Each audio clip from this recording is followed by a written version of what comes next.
क्या नजर आया? मजलिस शुरा, मजलिस शुरा के बारे में पूछा है कैंडिडेट से, मजलिस शुरा क्या है? ये अरबिक वर्ड है, मजलिस शुरा अरबिक वर्ड है। मजलिस शुरा, मजलिस का मतलब है गैदरिंग, शुरा मतलब कंसल्टेशन। यहाँ पे किसी टॉपिक पे आप एक दूसरे के साथ कंसल्ट करें, अपनी व्यूज दें, अपने जो है ना आइडियाज पेश करें कि इसको कैसे सॉल्व करना चाहिए, यानी कि उनकी गैदरिंग, कंसल्टेशन करने के लिए। तो इसे कंसल्टिव काउंसिल भी कहा जाता है या फिर लेजिस्लेचर कहा जाएगा। अब पाकिस्तान में जो मजलिस शुरा है वो पार्लियामेंट है, पार्लियामेंट और पार्लियामेंट प्लस प्रेसिडेंट ये बनाते हैं, क्योंकि पार्लियामेंट के साथ साथ आपके जो ये कॉन्स्टिट्यूशन है तो वो कहता है पार्लियामेंट प्लस प्रेसिडेंट। एक मिनट। अब पार्लियामेंट में क्या है, पार्लियामेंट कैसे बनती है, क्या है पार्लियामेंट में? पाकिस्तान की भी ये है, पाकिस्तान के कॉन्स्टिट्यूशन में ये वर्ड लिखा हुआ है, मजलिस शूरा, मजलिस शूरा अरबिक वर्ड है पार्लियामेंट के लिए, पार्लियामेंट के लिए अरबिक वर्ड है मजलिस शूरा। पाकिस्तान की पार्लियामेंट में क्या आते हैं, दो हाउसेज हैं, दो हाउसेज, एक अपर हाउस, दूसरा लोअर हाउस। अपर हाउस को कहते हैं सेनेट, लोअर हाउस को कहते हैं नेशनल असेंबली। ठीक है। अब जो ये है अपर हाउस जो है सेनेट है, पाकिस्तान की सेनेट, उसका करंट जो अभी चेयरमैन है वो कौन है? तो मैंने यहाँ पे लिखा हुआ है यूसुफ रजा गिलानी, यूसुफ रजा गिलानी इनके चेयरमैन है। और डिप्टी चेयरमैन कौन है यहाँ? डिप्टी चेयरमैन तो कौन है? सैयदाल, सैयदाल खान नासिर, सैयदाल खान नासिर हैं, डिप्टी चेयरमैन है सेनेट के अभी जो है ये सैयदाल। ठीक है, इसे। उसके बाद मैंने लिखा है लोअर हाउस, लोअर हाउस में नेशनल असेंबली, नेशनल असेंबली का स्पीकर अभी कौन है? सरदार अयाज सादिक खान है। और डिप्टी स्पीकर गुलाम मुस्तफा शाह। ये दो नाम, ये जो जीके वाले हैं उनके लिए है कि एक एमसीक्यू कभी में भी आ जाए। अब थोड़ा बहुत हम सेनेट को और नेशनल असेंबली को देखेंगे। सेनेट के अभी जो मेंबर्स सेनेट के हैं वो 96 मेंबरशिप है सेनेट की, यानी कि सेनेट में जितने मेंबर्स कितने, 96 ही हैं। और ये कैसे चुने जाते हैं, सेनेट के मेंबर्स कैसे चुने जाते हैं? तो ये पैरिटी बेसिस पे जो ना वो चुने जाते हैं, पैरिटी बेसिस, पैरिटी बेसिस यानी कि इक्वल, इक्वल बेसिस पे। ठीक है, इक्वल बेसिस पे। और जो नेशनल असेंबली के मेंबर्स चुने जाते हैं, यानी कि वो उसकी जो कंपोजिशन है, उसके टोटल मेंबर्स 300, पैरिटी फार्मूला से बिल्कुल 336 मेंबर्स हैं नेशनल असेंबली के।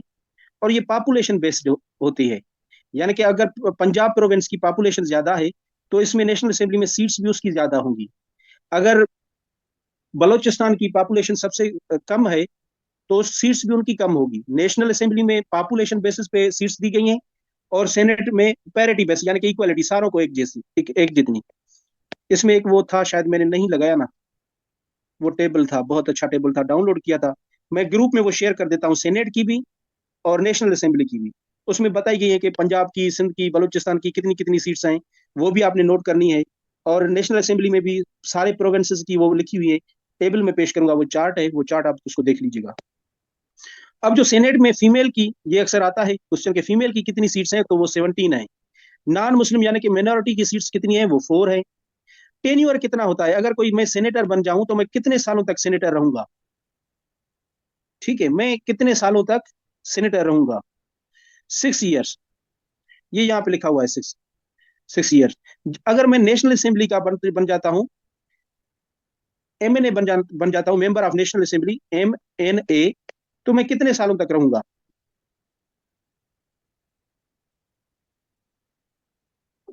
अब 104 को जहन से हटा दीजिए, 100 को भी जहन से हटा दीजिए, 346 को भी जहन से हटा दीजिए। अब जो नंबर ये लिखे हुए हैं यही है, एग्जैक्ट यही है। ये अब 2024 वाली इलेक्शन के बाद ये चेंज हो गए हैं नंबर्स, पहले वाले पे अपना चले। अब नेशनल असेंबली का अगर मैं मेंबर बन जाता हूं तो मेरा टेन्यूर होगा 5 ईयर्स, 5 सालों तक वो रहेगा। और फीमेल की कितनी सीट्स हैं इसमें? 40 हैं।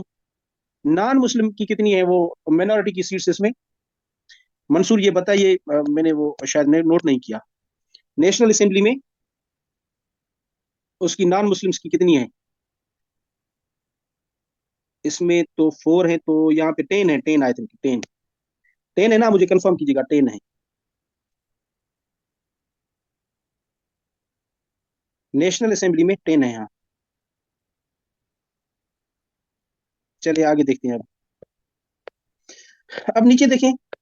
अच्छा, ये जो इलेक्शंस होती है ना इनकी, सेनेट के मेंबर्स की, ये पॉइंट देखिए, ये सेनेट की इलेक्शंस 3 सालों बाद होती है, आफ्टर थ्री एवरी 3 ईयर्स। और इसमें से हाफ जो होते हैं ना, हाफ मेंबर्स, अगर 96 मेंबर्स हैं तो उनके हाफ जो हो जाएगा, डिवाइडेड बाय 2 करें, जो भी आएगा तो उनकी इलेक्शन होगी। यानी कि अपने हाफ हाफ जो मेंबर्स हैं वो 3 सालों के बाद वो चेंज करते हैं। Okay. First speaker of national assembly का पहला पहला स्पीकर कौन था? कायदे आजम था।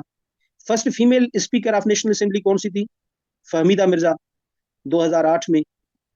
ठीक है। First female speaker of national assembly Fahmida Mirza थी। और फर्स्ट चेयरमैन ऑफ सेनेट कौन था? हबीबुल्ला खान। और first women chairperson of senate कोई वो नहीं बनी, हाँ अलबत्ता डिप्टी चेयरपर्सन बनी है। First women deputy chairperson of senate, national assembly में फहमीदा मिर्जा थी, और सेनेट में है डॉक्टर नूर जहां पेंजई, डॉक्टर नूर जहां पेंजई। और first female leader of opposition in senate, senate में पहली अपोजिशन लीडर कौन थी? शीरी रहमान थी। ये नोट कीजिएगा, शीरी रहमान। अब इनके सवालों के जवाब चाहिए मुझे, कहीं से भी लेके आए, चाहे आपको चीन जाना पड़े। चीन जाना नहीं पड़ेगा, गूगल के पास जाना पड़ेगा। Minimum age for becoming prime minister, मैं चाहता हूं कि मैं प्राइम मिनिस्टर बनूं, तो कितनी मेरी एज होनी चाहिए कि मैं इलेक्शन में आऊं और प्राइम मिनिस्टर बन जाऊं? मैं दूसरा इमरान खान। पहले इमरान खान से पता नहीं क्या हुआ और मेरे साथ क्या होगा। ठीक है, यहाँ पे 25 है, ये मैं लिखता हूँ यहाँ पे। यार कोई इमरान खान का कोई सपोर्टर नहीं है यहाँ पे। 25 ईयर्स। अच्छा, becoming member of national assembly 25 है। मुजाहिद 1 मिनट में कंप्लीट कर लूँ नीचे तक, फिर आप वो कीजिएगा। 25 है minimum age. Prime minister, prime minister minimum age 25 years. और member of national assembly, national assembly का मेंबर यानी कि नेशनल असेंबली में अगर जाऊंगा, एमएनए बनूं, तो कितनी एज होनी चाहिए मेरी कम से कम?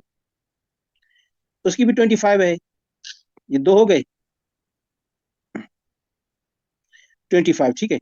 Minimum age for becoming member of provincial assembly, चले अब मैं सिंध में आता हूँ, सिंध उसमें तो मेरी कितनी एज होनी चाहिए? सिंध में प्रोविंशियल असेंबली, चाहे सिंध की, पंजाब की, बलोचिस्तान की, उसमें भी 25 है। अब सारों में 25 25 25, तो आगे क्या होगा? अब आते सेनेट, सेनेट थोड़ा सा ऊपर है। सेनेट अपर हाउस है, तो एज बढ़ जाएगी। अपर हाउस के लिए बन जाएगी 30 ईयर्स। ठीक है, सेनेट का। अब मैं बनना चाहता हूं प्रेसिडेंट ऑफ पाकिस्तान, और हटाऊंगा, किसको हटाऊंगा? आसिफ जरदारी को। तो कितनी एज होनी चाहिए मुझे? 40 होनी चाहिए। 40 नहीं हुई, तो हम चांस देते हैं जरदारी साहब को, जब तक मेरी 40 एज बन जाए। तो ये थे हमारे। अब मुजाहिद आप बताएं।